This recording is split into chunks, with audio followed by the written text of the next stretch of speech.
திவ்ய தரிசனம் நேயர்களுக்கு எங்கள் அன்பார்ந்த நமஸ்காரங்கள். நான் உங்க பத்திரிகையாளர் விஜயானந்த் பேசுகிறேன். இன்று நாம் பார்க்கவிருப்பது வைகுண்ட ஏகாதசியின் சிறப்புகள் குறித்து பார்க்கவிருக்கிறோம்.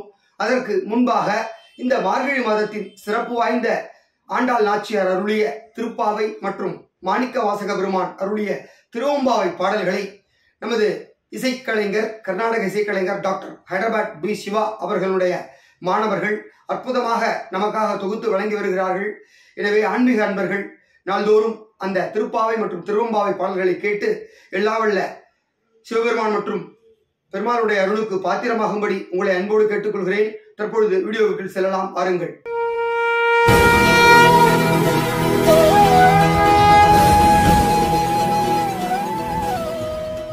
இந்த தனுர் மாதத்திற்கு மிகுந்த சிறப்பு வாய்ந்த ஒரு பெருமை இருக்கிறது. எனவே தான் நான் முந்தைய வீடியோவில் சொல்லியிருக்கிறேன். தேவர்களுடைய விடியற்காலை பொழுதாக இந்த தனுர் மாதம் சொல்லப்படுகிறது.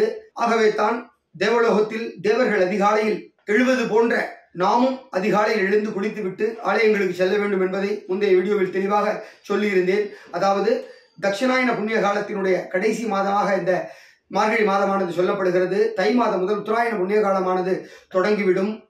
உத்தராயண புண்ணிய காலம் மிகவும் சிறப்பு வாய்ந்த ஒன்று. அதன் துவக்கத்திற்கு முன்பாக வரும் இந்த மார்கழி மாதத்திற்கு ஒரு ஆன்மீக பெருமை உண்டு. எனவே தான் இந்த மார்கழி மாதத்தில் ஆன்மீகம் சார்ந்த விஷயங்கள் மட்டுமே நடத்தப்படும். இந்த மாதத்தில் தான் பெருமாளுக்கு உகந்ததாக சொல்லப்படுகின்ற வைகுண்ட ஏகாதசியும் அதேபோல் சிவனுக்கு உகந்ததாக சொல்லப்படுகின்ற நடராஜ பெருமானின் ஆருத்ரா தரிசன நிகழ்வும் நடைபெறுகிறது. இந்த வைகுண்ட ஏகாதசியானது இந்த ஆண்டு இரட்டிப்பு மகிழ்ச்சியை தந்திருக்கிறது. அதாவது இந்த ஜனவரி மாதத்தின் துவக்கத்தில் ஒரு வைகுண்ட ஏகாதசியானது வந்தது. அதன் தொடர்ச்சியாக இந்த டிசம்பர் மாதத்தில் இந்த சுபகிருது வருடத்திற்கான வைகுண்ட ஏகாதசியானது நாளைய தினம், அதாவது 23/12/2023 அன்று நிகழவிருக்கிறது. அதுவும் சனிக்கிழமையில் வருவது மிகவும் சிறப்பு வாய்ந்த ஒன்றாகும். பெருமாளுக்கு உகந்த தினமான சனிக்கிழமைகளில் இந்த வைகுண்ட ஏகாதசியானது வருவதால் கூடுதல் சிறப்பு வாய்ந்ததாக சொல்லப்படுகிறது. ஏன் இந்த வைகுண்ட ஏகாதசிக்கு இப்படி ஒரு சிறப்பு என்றால், பெருமாளுக்கு பாசுரங்களை கேட்பதும் பிரபந்தங்களை கேட்பதும் அவ்வளவு பிடிக்கும். எனவேதான் நம்மாழ்வார் பெருமாளிடம் ஒரு விண்ணப்பம் வைக்கிறார். அதாவது திருமங்கை ஆழ்வார் ஏற்றியுள்ள 4000 திவ்ய பிரபந்தங்களை தாங்கள் கேட்டு அருள வேண்டும் சுவாமி என விண்ணப்பிக்கிறார். பெருமாளும் நம்மாழ்வாரின் விண்ணப்பத்தை ஏற்று பாசுரங்களை பாட சொல்கிறார். அந்த வைபவமானது தனுர் மாதத்தில் வரவிருக்கின்ற ஏகாதசியிலிருந்து 10 நாட்களை எடுத்துக்கொண்டு 10,000 பாடல்களை பாடுவதாக சொல்கிறார். பெருமாளும் அதற்கு உடன்படுகிறார். அப்படியாக இந்த தனுர் மாத ஏகாதசி முதல் 10,000 பாடல்கள் பாடப்படுகிறது. அந்த நிகழ்வுக்கு ராப்பத்து உற்சவம் என பெயரிடப்பட்டு நடைபெறுகிறது. அதனைத் தொடர்ந்து பெருமாளிடம் மற்றவர்களும் விண்ணப்பம் வைக்க மீதம் இருக்கின்ற அந்த பாடல்களையும் பெருமாள் கேட்க வேண்டும் என்ற விண்ணப்பத்தை கோரிக்கையாக வைக்கின்றனர். பெருமாளும் அதற்கு செவி சாய்க்கிறார். அதனால் ஏகாதசிக்கு முன்பு 10 நாட்கள் அந்த பாடல்களை பிரபந்தங்களை பெருமாள் கேட்டருளுகிறார். அப்படியாக அந்த உற்சவத்திற்கு பகல்பத்து உற்சவம் என பெயரிடப்பட்டு தொடங்குகிறது. எனவே இந்த தனுர் மாதத்தில் ஏகாதசிக்கு முன்பு 10 நாட்கள் வரக்கூடியது பகல்பத்து உற்சவமாகவும், ஏகாதசி முதல் 10 நாட்களுக்கு ராப்பத்து உற்சவமாகவும் சிறப்பாக கொண்டாடப்படுகிறது.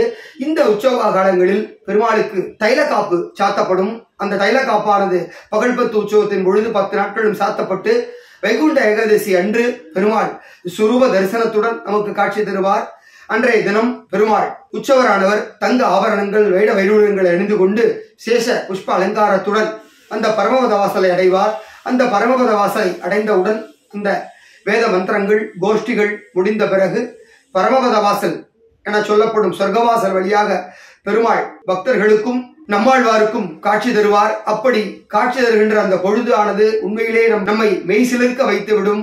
அந்த பரமபத வாசலிலிருந்து பெருமாள் வெளியே வரும் காட்சியானது உண்மையிலேயே குகையிலிருந்து சிங்கம் பிளறி கொண்டு வெளியே வரும் ஒரு காட்சியை போன்றும், ஜல்லிக்கட்டில் வாடி வாசலிலிருந்து அந்த காளையானது துள்ளிக்கொண்டு வெளியே வருவது போன்றும் இருக்கும். அப்படி ஒரு உத்வேகத்துடன் பெருமாள் நமக்கு காட்சி தர அந்த பரமபத வாசலை விட்டு வெளியே வருவார்.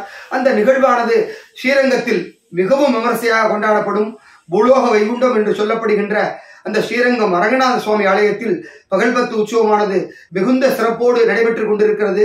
நாளைய தினம் அதிகாலை 3:30 மணி முதல் பாசுரங்கள் பாடப்பட்டு 4 மணி அளவில் பரமபத வாசல் திறக்கப்பட்டு அதிலிருந்து நம்பெருமாள் காட்சி தருவார். அந்த நிகழ்வு உண்மையிலேயே பக்தர்களுக்கு ஒரு பரவசத்தை ஏற்படுத்தும். இந்த பரவசத்தை நேரில் கண்டுகளிக்க முடியாதவர்கள் தொலைக்காட்சி வாயிலாக நேரடியாக ஒளிபரப்பப்படும் அந்த நிகழ்வையாவது குறைந்தபட்சம் நாம் கண்டுகளிக்க வேண்டும். அதேபோல் நாளைய தினம் நாம் அனைவரும் அதிகாலை எழுந்து குளித்துவிட்டு அருகில் இருக்கின்ற பெருமாள் ஆலயங்களுக்கு சென்று அங்கு பரமபத வாசலை விதித்து அந்த பெருமாளை தரிசிக்க வேண்டும். அப்படியாக நாம் செல்லும் பொழுது, நாம் இந்த வைபவத்தில் கலந்து கொள்ளும் பொழுது நம்முடைய பாவங்கள் அனைத்தும் தொலைந்து அந்த பரந்தாமன் பாதத்தில் சரணாகதி அடைய முடியும். நாளைய தினம் ஆலயத்துக்கு சென்றால் நாம் நேரடியாக வைகுண்டத்துக்கு சென்று விடுவோம் என்று பரவலாக சொல்லப்படுகிறது. அது உண்மை அல்ல. உண்மையிலேயே நாம் என்ன செய்ய வேண்டும் என்றால், இந்த மார்கழி மாதத்தினுடைய 30 நாட்களும் அதிகாலை எழுந்து குளித்துவிட்டு வீட்டில் விளக்கேற்றி வைத்துவிட்டு வீட்டு வாசலில் அகல் தீபம் ஏற்றி வைத்துவிட்டு ஆலயத்துக்கு சென்று பெருமாளையும் சிவனை வழிபட வேண்டும். இந்த 30 நாட்களும் நாம் செய்ய வேண்டும். அதே போல் வாழ்வில் நம்மால் முடிந்த சில தான தர்மங்களை செய்ய வேண்டும்.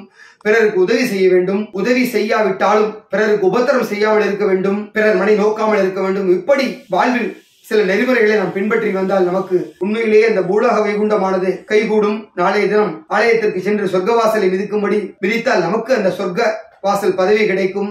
அதை விடுத்துவிட்டு நாளைய தினம் மட்டும் ஆலயத்துக்கு சென்று சொர்க்க வாசலை விதித்தால் அவர்களுக்கெல்லாம் சொர்க்கவாசல் பதவி கிடைக்காது.